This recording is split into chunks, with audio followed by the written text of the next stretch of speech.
जय शिवराय. आज सकाळपासून छत्रपती संभाजीनगर येथून येणाऱ्या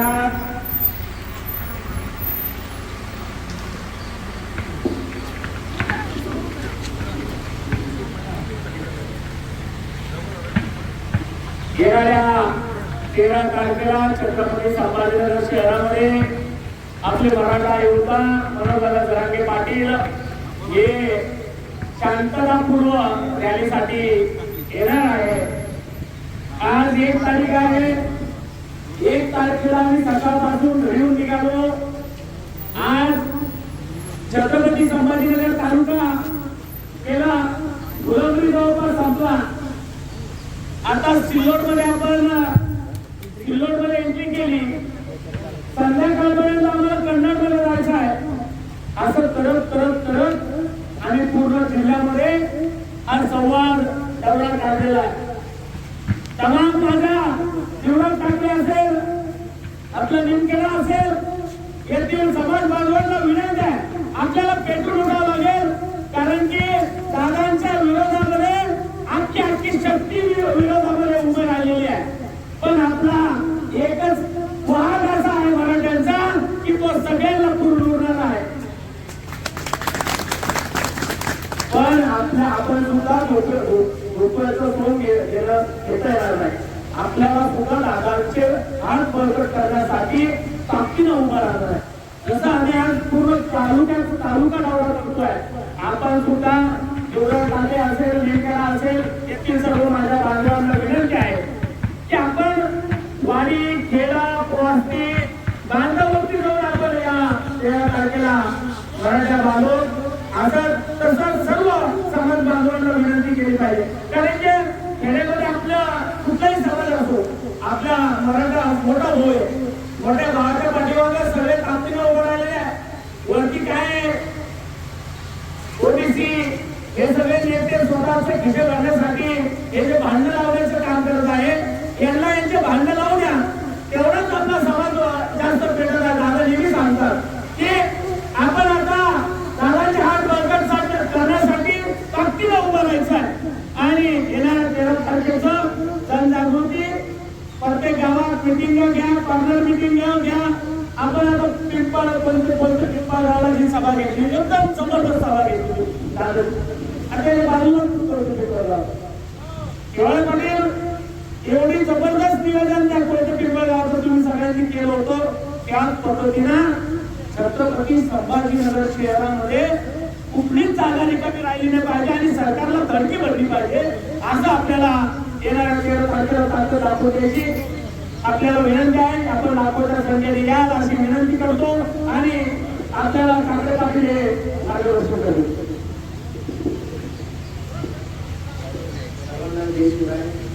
आता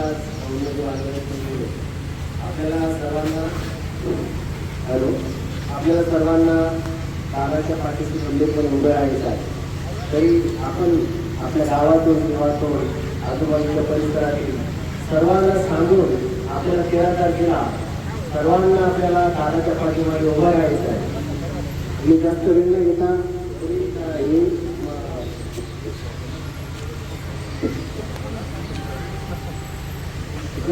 आपल्या पुढचं मार्गदर्शन.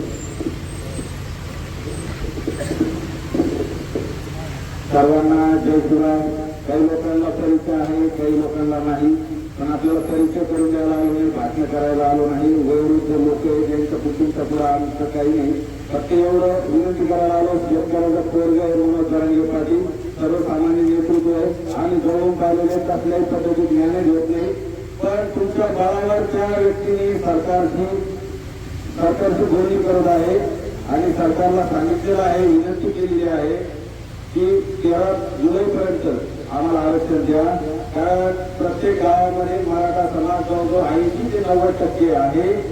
मराठा समाजाने आजपर्यंत प्रत्येक गावात देण्याचं काम केलेलं आहे.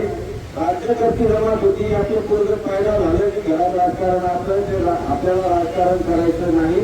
आपल्याला सध्या असं आहे की शेतीची आवृत्ता झालेली आहे. आपल्याला शेत पिकत नाही, पिकलं ते विकत नाही, त्यामुळे आपण पोरं शिकू शकत नाही. आपले पोरं दुसऱ्याच्या इथं सालाना लायची वेळ आली कपड्या कापडाने हार्डवेअर लोकांनी दुसऱ्या कंपन्यात कामाला चालले तर आपल्याला फक्त शिक्षणाच्या नोकऱ्यात आरक्षण पाहिजे. आपल्याला राजकीय पदावर आरक्षण नाही, कुणालाही उभं राहायचं नाही. पण सरकारला जर आपण किती टक्के आहे किती प्रमाणात आहे हे जर कळतच नाही, मात्र त्याचं काय होतं, काही 2-4 जण येतात ते जातीमध्ये भांडणं लावण्याचं काम करते. आज आपल्या पाठीमागे 18% जातीचे लोक आहे, मुस्लिम बांधव आहे, दलित बांधव आहे, धनगर बांधव आहे, बंजारा बांधव आहे, ओबीसी बांधव आहे. जवळजवळ त्याच्यात 50% आपले मराठी ओबीसी मध्ये, फक्त मराठवाड्यातच मराठी आपले ओबीसी मध्ये नाही. आणखी आपली माहिती किंवा लवकरात लवकर करांच्या नोंदी सापडल्या, 54 लाख नोंदी सापडल्या, तरी हे आपल्याला आरक्षण द्यायला झाले. तुम्हाला कसं द्यायचं द्या, आम्ही शांततेचा मार्ग करणार आहे. फक्त एक विनंती करतो, हे लोक सुद्धा ठरवतील, आपल्यामध्ये भांडण लावण्याचं काम करतील.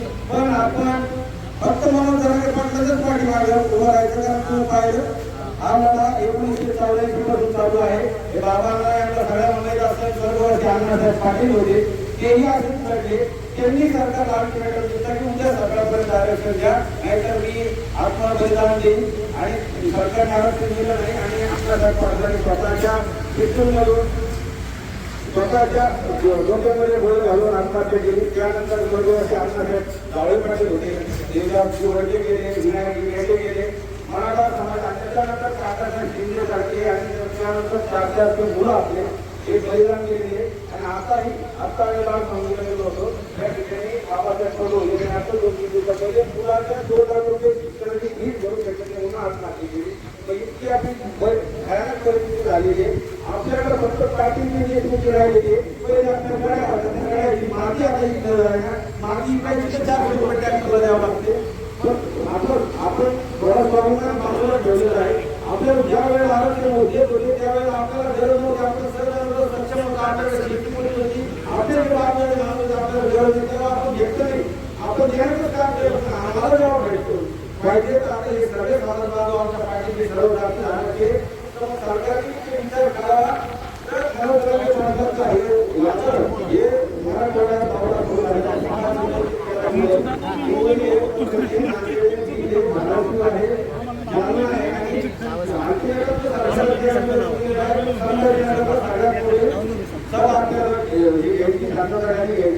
आम्ही तुम्हाला विनंती ही करायला आलो की तुम्ही जास्तीत जास्त आता सगळे आपले 90% समाज शेतकरी लोक शेताने राहायला गेले, बांधवांना शेतीचे कामं करायला गेले. तुम्ही एवढंच काम करा. आणि जसं संभाजीनगरवरून तुमच्याकडे आलो, तुम्ही तुमच्या गावात वाड्यावरच्यामध्ये प्रत्येकाला जाऊन सांगा आपल्या लेकरा बाळासह माता भगिनीसह व्यक्ती आपली जागा आम्हाला असं भरून येतं की हे लोक म्हणजे यांच्या आयुष्यात मराठा समाज इतका एकवटलेला पाहिलेला नाही आणि सगळ्या जाती धर्मांमध्ये इतकं वातावरण झालेलं आहे. बरोबर ही परिस्थिती आता चांगली झालेली आहे. याचं आता तुम्ही फक्त एवढं करा, काहीच करू नका. जे गाडी भेटतो त्या गाडीला हात द्या आणि संभाजीनगरला या, आपली ताकद दाखवून द्या. ही विनंती करायला आलो. दुसरा सांगतो जय शिवराय.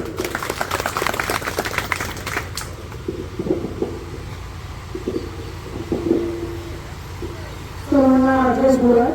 सर्व छत्रपती शिवरायांना वंदन करून सर्व महापुरुषांना वंदन करतो. भावांनो, आता त्या ठिकाणी नियोजनावर सर्व या ठिकाणी वक्ते आतापर्यंत या ठिकाणी बोलले की 13 जुलैची या ठिकाणी जी विकासची सभा या ठिकाणी जी होणार, मराठा संघर्ष मनोजरांचे पाटील यांच्या नेतृत्वामध्ये हा मराठ्यांचा लढा या ठिकाणी माणसं या ठिकाणी वारकरी संप्रदायाचे आधी या ठिकाणी बसलेला. आपण या ठिकाणी पूर्वी म्हणत होतो की ज्ञानदेव आरतीला पायाला चोका घालत शिकवत असतं. सगळ्या या ठिकाणी आतापर्यंत मराठ्यांच्या आरक्षणासाठी अनेक या ठिकाणी लढावे झाले. त्यामध्ये या ठिकाणी जर आपण बघितलं त्या ठिकाणी अण्णासाहेब पाटलांनी पत्राने सांगितलं सरकारने धक्का स्वतःला घालून घेतली.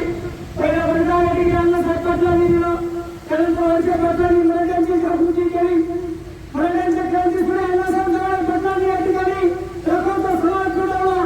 त्याच्या समितीच्या वर्षी 7 राज्यामध्ये मराठा समाज जागरूक करून या ठिकाणी ते या ठिकाणी आपल्यातून गेले. त्यानंतर नेते पाटील पण गेले. त्या ठिकाणी अनेक या ठिकाणी हुतात्मे रक्त काका संजय पाटील गेले. हे तर सरदार होते त्यांचे नावाचं नाव आम्हाला माहित आहे. परंतु शिक्षण वाचून नोकरी वाचून किती तरुणांनी आत्महत्या केल्या. माझ्या मुलाचं लग्न होत नाही म्हणून किती वडिलांनी आत्महत्या केल्या. हे तर या ठिकाणी जसं परिपथमध्ये सरकार मोजले गेले, वस्तू बांधल्या किती फुटल्या आणि किती सैन्य गेलं हे जशी नोंद झाली नाही, तशी मराठ्यांमध्ये किती तरुणांनी आत्महत्या केली तिची नोंद झाली नाही. आणि म्हणून या ठिकाणी ज्ञानदेवरचीला पाया तुका झाल्याशी कळतं आणि तुकोबरायाच्या रूपाने या ठिकाणी कसं अध्यात्म तुकाराम महाराजांनी कळून बांधला, तसं या ठिकाणी म्हणत रंगे पाटलाने आरक्षणामुळे हे लढाई या ठिकाणी कंसापर्यंत नेण्याचं काम रंगे पाटलांनी केलं आहे. अनेक दिवस 17 दिवस 9 दिवस या ठिकाणी 14 दिवस अशा अनेक उपोषणे या ठिकाणी केले. त्यांची तत्परता खालावलेली आहे आणि त्या उपोषण करण्याची त्यांची क्षमता राहिलेली नाही.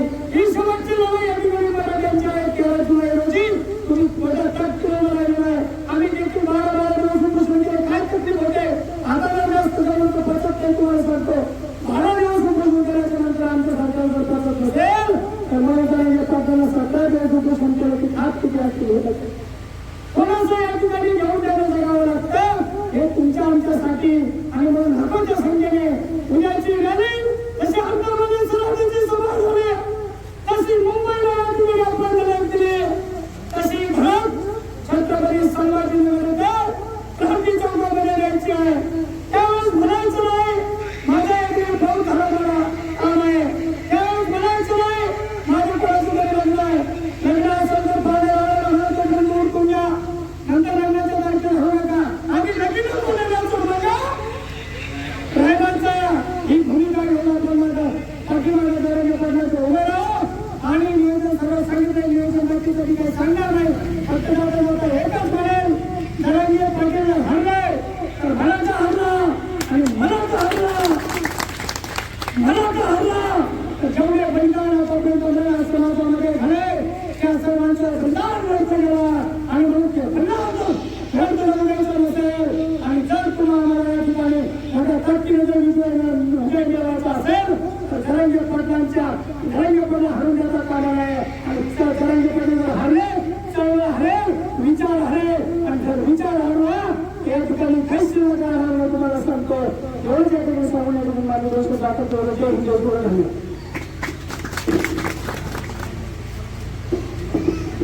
सर्वांना जे विनवले शिवाय आपण आता 13 दिवस राहिले फक्त. आता या आजूबाजूचे छोटे पंचायती गावात आणि किती नियोजन बैठका घ्या. आता आपल्या गावातलं नियोजन मानवा किती मोटरसायकल आपल्या गावात एकही मोटरसायकल दिसली पाहिजे, एकही ट्रॅक्टर आपल्या दिसली पाहिजे. ते संभाजीनगरला रॅलीसाठी काम आलं पाहिजे. त्यांना अडचण आहे, गरीब ट्रॅक्टर आहे, त्यांना डिझेल जाता आहे. एक विमान निघालं नाही पाहिजे. प्रत्येक घरातले माणसं आले पाहिजे. घरात प्रत्येक जण आला पाहिजे. काळजी घ्यायची आपल्याला. आजूबाजूच्या गावामध्ये वाड्यावाजतापर्यंत जायचंय, शेताच्या बांधापर्यंत जायचंय. हे एकदम आपलं शेवटचं लढा आहे. कारण आता जर ऑक्टोबर झालं तर आपल्याला नंतर आरक्षणासाठी कोणी विचारणार नाहीये. त्याच्या आधीच आपल्याला याचं साक्षमुक्त लावायचं आहे. आणि साक्षमुक्त लावायला जरांगे खंबीर आहे, पण आपल्याला त्या खंबीर माणसाच्या पाठीमागून मिळायला छत्रपती संभाजीनगरला यायचंय. त्यासाठी प्रत्येकाने सहभाग नोंदवायचा आहे आपला आणि नियोजनामध्ये सहभागी व्हायचंय. कारण आतापर्यंत आपण अनेक पक्षाचे अनेक विविध पक्षाच्या सुद्धा संघटनेच्या सुद्धा कामं केले, परंतु त्यातून कुठलं काय काही समाजाला भेटलं नाही. परंतु आता समाजाला भेटलं पण नाही. असं नाही की आतापर्यंत आरक्षणासाठी आपण एकत्र जमलो तर ते भेटतच नव्हतं. आता असं झालं की 57 लाख मुली भेटलेल्या आहे. आता राहिलं फक्त एवढंच मराठा आणि कोणती एकच आहे आणि हे काढणारी सिंगल एका कोणत्याही त्यांना आदिवासी घेण्याची गरज नाही. एक साधं परिपत्रक काढून सांगायचंय तरी पण चालेल, परंतु तेही करत नाही. कारण ते बघतात की मराठी आणि किती दिवस एकत्र शिकतात. त्यामुळे आपल्याला 13 जुलैला एकत्र जमायचं आहे. एकत्र जमून आपला एकजूट दाखवायची आणि ती एकजूट जगाने मिळून घेतली पाहिजे, देशाने मिळून घेतली पाहिजे. अशी आपल्या जिल्ह्याची एकजूट झाली पाहिजे. त्याकरता सर्वांना हातून विनंती, नियोजनाला लागा.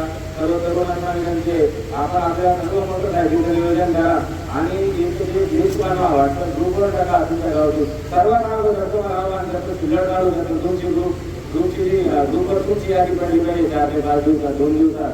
असं मी तुम्हाला काही आव्हान करतो. थांबतो. पुढे नियोजन जे असेल ते विनंती करतो. आपण बोला.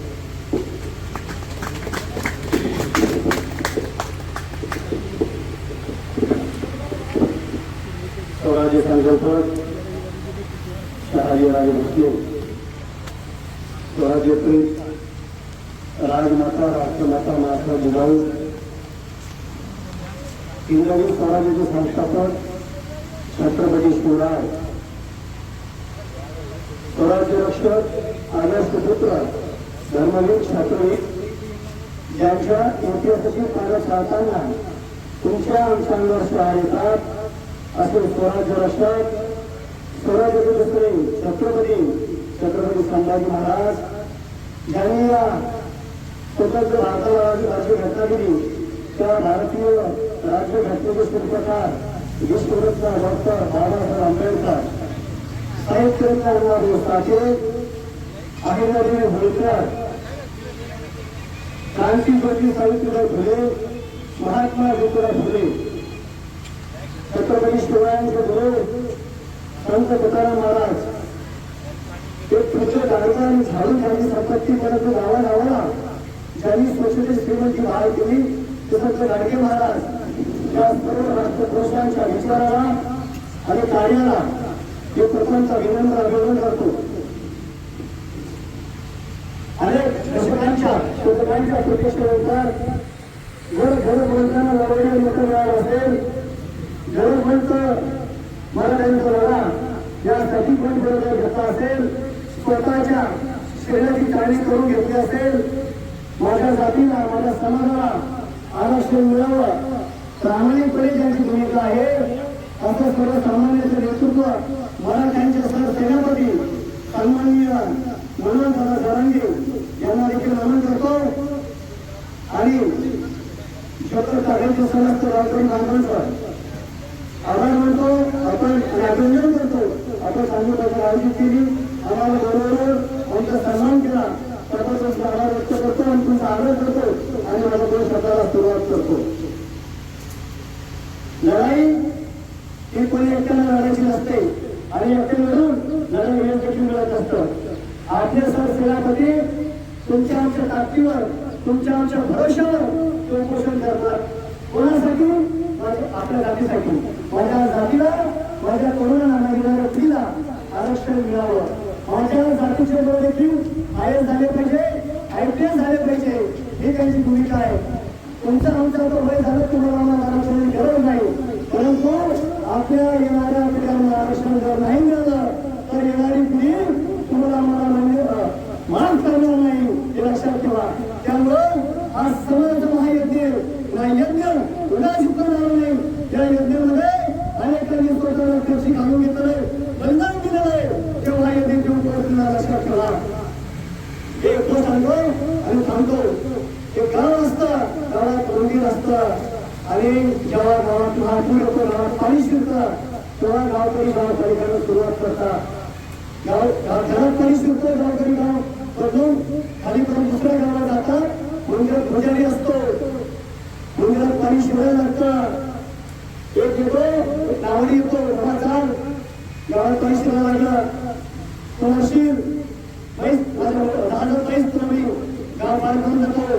तो नाही मला माझा देव वाचला येईल, माझी देवावर इंग्रजांचा शब्द आहे, येणार तुझा मला माझा देव वाचला येईल. तो जातो, तो काही तो जात नाही.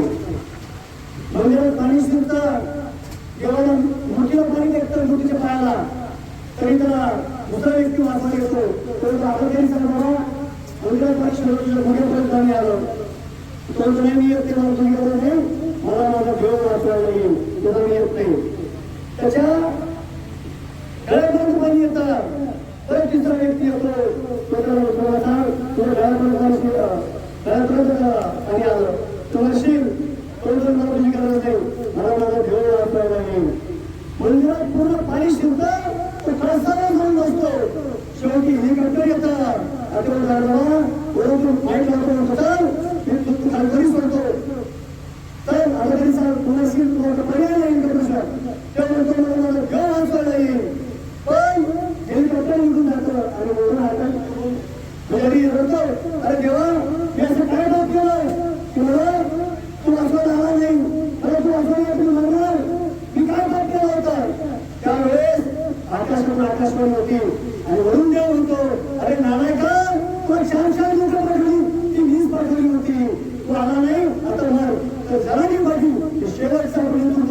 आता नाही तर पुन्हा नाही हे नेतृत्व जमिनीमध्ये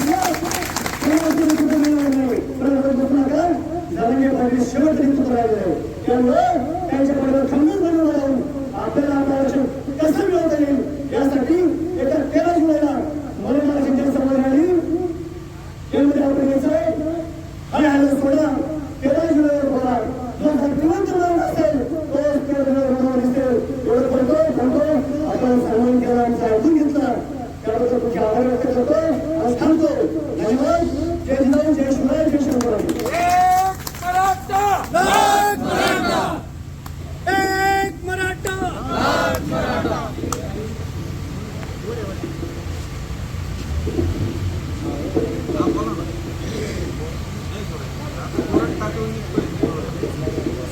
धन्यवाद. मराठा आरक्षण जनजागृती शांतता येण्यासाठी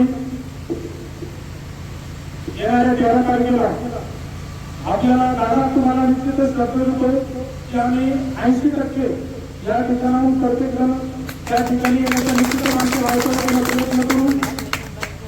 आलेले सन्माननीय अतिथी सन्माननीय सुनीलजी काटेकर साहेब यांचं सुद्धा मी शब्द संग्रहाने स्वागत करतो. सचिनजी आवडेदादा आमचे डॅशबोर्डचे नको यांचंही मी माझ्या वतीने आणि माझ्या गावच्या वतीने शब्द समूहाने स्वागत करतो. आमचे जुने सहकारी सुधाकर दादा शिंदे हेही या ठिकाणी आमच्या गावामध्ये उपस्थित राहिले त्यांचंही मी शब्द समूहाने स्वागत करतो. डॉक्टर अशोक पाटील पवार यांचंही मी शब्द समूहाने स्वागत करतो. अजय पाटील काकडे यांचंही मी शब्द समूहाने स्वागत करतो.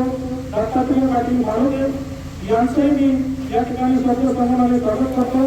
आणि प्रल्हाद मोहिते पाटील यांचंही परत एकदा मी शब्द समूहाने स्वागत करतो.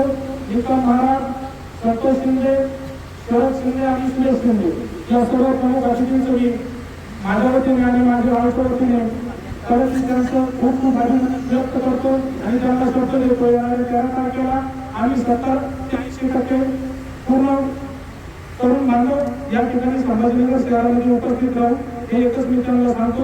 आणि परत एकदा जाता जाता गंगा की कसम जमुना की कसम ये ताना बाना बदलेगा रावी की रावानी बदलेगी सतरज का मुहाना बदलेगा अगर जोश में तेरा होश रहा कुछ तुम बदलो कुछ हम बदले. धन्यवाद. जय हिंद जय महाराष्ट्र.